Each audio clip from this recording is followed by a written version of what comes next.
back to my channel. This week we're gonna have some fun because I met my reading goal. We're gonna talk about that and we're gonna play a game. So if you want to enjoy all three of those things in this one little video, then just keep on watching. She hides away like a ghost. So I met my reading goal.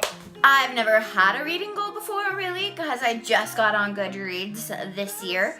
But last year I had a really difficult time reading things until like the last few months when I read all the Shadowhunter books. And so this year I wanted to match that number and hopefully get higher. And I matched that number, which is 24, 2 books a month. I was like, that's basic, I can get that. And the year's not even over yet, so I'm probably gonna continue. Anyway, I wanted to share with you guys the books that I read this year and talk about them a little bit. So, in not any particular order, let's start talking about these books. If you've been around for a while, you know that this summer I read The Six of Crows and Crooked Kingdom, The Six of Crows duology. I love these books. I love the 6 main characters. They are intense books. This one killed me. They're awesome. I would definitely recommend them to anybody watching this video. I also read Ace of Shades this year. I had mixed reviews and I was worried about this because people were always talking about how this book wants to be Six of Crows. It literally even says House of the Rising Sun meets Six of Crows. And a lot of people just didn't like that fact. And I liked it a lot. It had similar-esque vibes, but they were so different. They were different enough from each other that I didn't really mind at all. I liked this book, and it was interesting. I liked this world, and I'm excited to see what comes next. I also read Furyborn this year. I wasn't expecting to read this book. I read it because I wanted to see what everybody was talking about. And oh yes, it's so good. I loved this book so much. I read it so fast because I simply just could not put it down. It was great and not as confusing as I thought it was going to be. So if you're worried about it being confusing, I got it. It's all good. It's good. It's good. Read it. I've talked about these next 2 books in a previous video, so go check that out if you want to. But I read some Sarah and Eden books this year, and she has 2 different series that I read.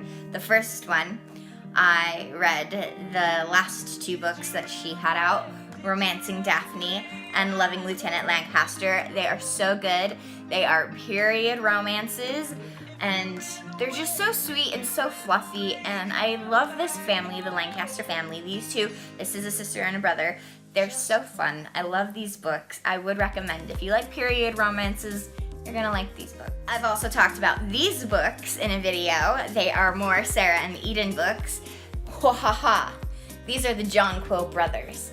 There is a whole series that I just discovered this year, hence why I'm holding the whole series as it is so far. I love these brothers. They're so fun. I'm not gonna get really into depth about it because I did talk about it in another video, so if you want to know more about these Jonquil brothers, then definitely go check out that video. Oh goodness, these are by the same author as those last 2 books, and they are so good. These ones are a little bit more adventurous than those ones. There are a lot more secrets in these ones than those ones, so I liked them both, and I like that they weren't just the same thing over and over and over and over and over again. Like, they're different. All these brothers are different. There are literally twins in this family, and they are so different from one another. It's crazy. I love it. It's so good.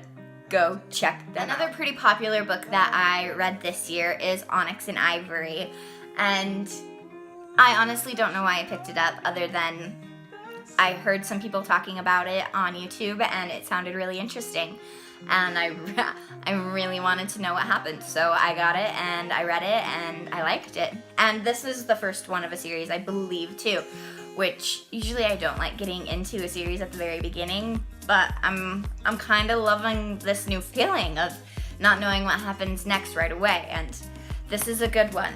I liked this one. This world is really interesting as well. At the beginning of this year, I had a really hard time starting to read books, and it was because at the very beginning of this year, I finished Lord of Shadows, and it killed me. I have talked about this so many times on this channel. but it literally killed me. I couldn't read for weeks, maybe even a month after. I couldn't, because the ending of this wrecked me. I'm still a little bit wrecked. But it was so good. I loved it so much. The characters, I love all the Shadowhunter characters. I wasn't expecting to love these guys as much as I have loved the other guys, and oh my goodness. I love these guys. They're great. He scares me a little bit. Like, he scares me. So yeah, this book made my year get off to a rough start because it was so good. I read my first John Green book this year, Turtles All the Way Down. I haven't read a John Green book yet, and I don't really know why. He seems like I would like his kind of writing, and I did like this book. It was an interesting book. It's not what I expected when I started reading it, and I liked it. It gave me weird feelings that I'm not sure about yet, but I enjoyed reading this. I did. I'm not a huge fan of nonfiction books, as you can probably tell, but I did read one this year, Big Magic. I read it because it was recommended to me by a YouTuber that I am subscribed to, and I did like Eat, Pray, Love, and so I read it. Simple as that. I liked it. Plus the cover is so pretty. It's so pretty. Look at that. So the first books I read after reading Lord of Shadows was a completed series. I had gotten the first book from Lauren for my birthday last year, and last year it was a horrible time for me with reading until I got to Shadowhunters, and then I literally read all the Shadowhunter books and didn't start that one until the new year, so that's why it's in this video and not left out like all the other ones. I read them last year. After reading Lord of Shadows, like a month or so later, I needed to read. Do you guys ever get that feeling like you haven't read in a while and you need to read something? So I pulled out the book that Lauren got me, which was Ruby Red, and let's just say I'm really glad I started reading this in the early evening, because this book, this whole series, this book left on such a weird note, and I really didn't feel like a whole lot had happened, even though quite a bit had happened. I immediately had to go out and get the other two books. Like, immediately. I literally was like, Caleb, I'm going to the library because I need these books now. It was really interesting. These books are very weird. I talked about this in another video, but like, very weird. If you read these books, read them all together. Make sure you have all of them together because they fit really fluidly all together, and you'll be so confused if you just like stop. I mean, you have to read them all together because like nothing makes sense until the end. Nothing makes sense until the end. Like the very end, until like the very, very, very, very end, you're just like, what? Literally how I was. And Lauren, so if Lauren feels this way, yes. They're good though. They're weirdly good, which is what I said in the video I did earlier this year. Weirdly good. I would recommend them. But again, read them all together at the same time because they don't make sense if they're not together. This was the year of romances for me. I just really needed a whole lot of fluff in my life this year, and so I read a lot of really cute, fluffy books, and Simon versus the Homo Sapiens Agenda and Leah on the Offbeat were no exception to that rule. Oh my goodness, these books were so amazing. So amazing. I love that they're standalones and not really a sequel, but this one happens before this one, so read this one first if you haven't read them yet. But these were so cute. So cute. Like, I read this book after the Ruby Red trilogy, and it reminded me that there are cute books out there and that this one was coming out, and there was a movie about this one coming out, and it was just so great. And I started eating a lot of Oreos again, and goodness, no, I read this one recently. I have been putting it off forever and ever and ever just because I literally do not know why, but one day I just drove to the bookstore, picked it up, and just read it. It was exactly what I needed. I was in a slump, and then I was like, this is what I need. You ever just suddenly remember you haven't read a certain book, and you know that's the book you need to start reading? That was this book for me. These books, the characters, Simon and Leah, they are too cute. Too cute. I love them, and I would recommend these books. If you follow me on social media, you saw me live tweet this, reading that book, which was hilarious. But I also tweeted about the last series of books that I read, which completed my reading goal this year, which was the To All the Boys I Loved Before series. Oh my goodness. Goodness gracious, guys. I saw the hype all on the internet for this, and so I decided I needed to get my hands on it. So when I went to the store, this was the only copy that they had of To All the Boys I've Loved Before. Normally I don't get books that have the show or movie cover on them, like not even Shadowhunters. When I love Shadowhunters, I still don't get the City of Bones that has the actors on it. I just don't do that. But this was the only copy that they had left. So I got it because I needed to read it. I needed it. And I finished it, and when I went, this was the only copy left that they had. They had 2 of these and just this. There was one other and then just this. They did not even have the second book. So I had to go and order it online, and it didn't come until way after I finished reading this book, which I mean by way after, I was like a day and a half, and I was dying. She ends these books in ways where I'm just like, why? They are so cute, and I would recommend them to anybody who just needs a lot of fluff. Laura Jean is so funny. I love her, and Peter Kay is just the sweetest thing ever. And all the characters in these books just were so interesting, and I liked them. I don't think that there was a character that I just hated. I mean, there were characters where I was just like, why are you doing what you were doing right now? But that's how I am with pretty much every character. But I don't think that there was a character in these books that I just didn't like. These books are so good. But yeah, if you're like me and you need to know things right away, definitely read them all together. You'll see what I'm talking about when you read this book. If you read this book, which you should read this book. So to end this video, I wanted to play a game. I've wanted to do the Rip It or Ship It game for a really long time. And so I decided to do the Rip It or Ship It game tag today because I wanted to do the challenge of only picking characters from these books. For those of you who do not know what the Rip It or Ship It tag is you pick names out of a cup. Oh, they're stuck together. And then you decide whether or not they would make a good couple or not. So you either rip it, as in like, no, they would not make a cute couple, or you ship it, as in, yeah, they could be a couple. I like that idea. So that's what we're going to be doing today. So let's get started. Round 1, Simon Spear. Kate. No. Obvious reasons why, but they've no. Next couple. Emma Carstairs and Kaz Brecker. Oh my gosh. Emma Carstairs and Kaz Brecker. Emma Carstairs and Kaz Brecker. I have no idea. I mean, Kaz would not hate Emma.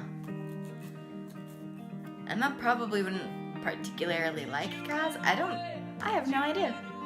I don't think I'm not getting a hard yes or a hard no in my gut, and I don't know. What do you guys think? Do you think that Kaz Brecker and Emma Carstairs could be a thing? Could that be a thing? That's an interesting thought, couple. Laura Jean. Gideon. Oh my gosh. Gideon is from the Ruby Red trilogy. He is the main boy, I guess. I got serious mixed vibes from Gideon. He kind of reminds me a little bit of Jace Wayland. Just a little bit. I don't know. I mean, Lara Jean would like him. She would think he's very handsome, because he is handsome. He's handsome. I think that maybe. And he's not a terrible person. And she is really sweet. She does kind of remind me of Gwen a little bit. Yeah, I think it would work. I think so. If you guys don't agree with me, let me know in the comments below. But I think that Lara Jean and Gideon, they might work out. Yeah. Next couple. Leah Burke. Inej. Ooh. Leah and Inej. I think that Leah would have a crush on Inej. I do think that if they knew each other. Okay, but yeah. I think so. They could work. They would work. Leah and Inej. Yeah. I'm gonna ship it. If not, they'll just be like the greatest gal pals ever. They might not last, but hey, it could work. Next couple, Philip John Quill. I love Philip. I love him so much. And Gwen. Oh, okay. Gwen from the Ruby Red trilogy. Okay.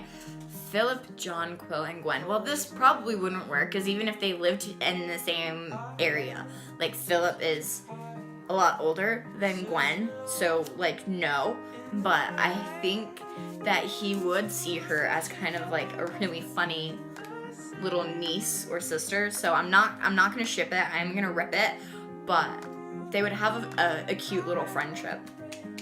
But purely because of age difference, no. Ripping that one. Next couple. Okay. Julian Blackthorne and Nina from Six of Crows. Oh, no.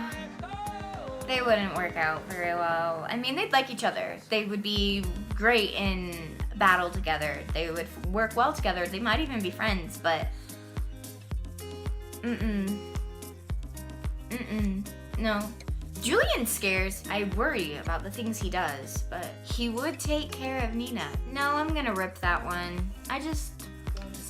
No, it wouldn't work. Next couple.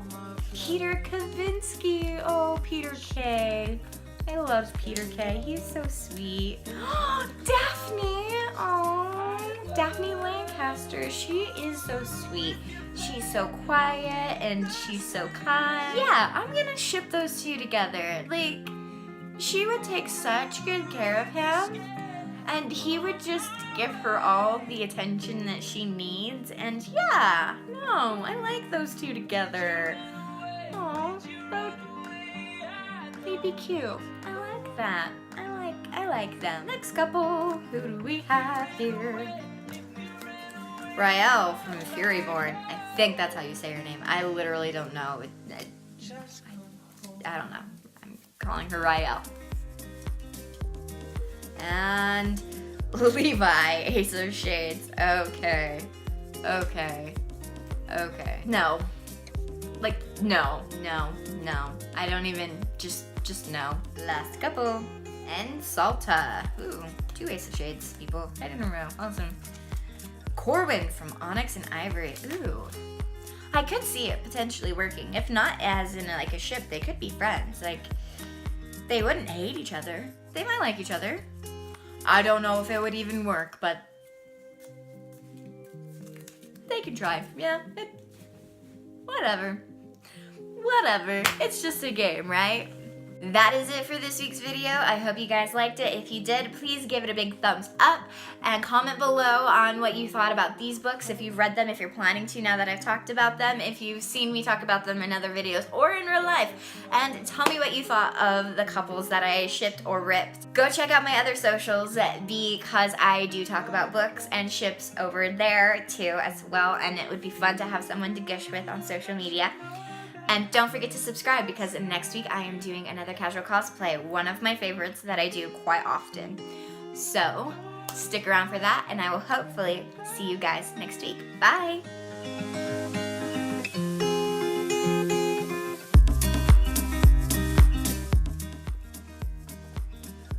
Do you like my shirt? Peace, love, books, yeah! That's me. That's my life.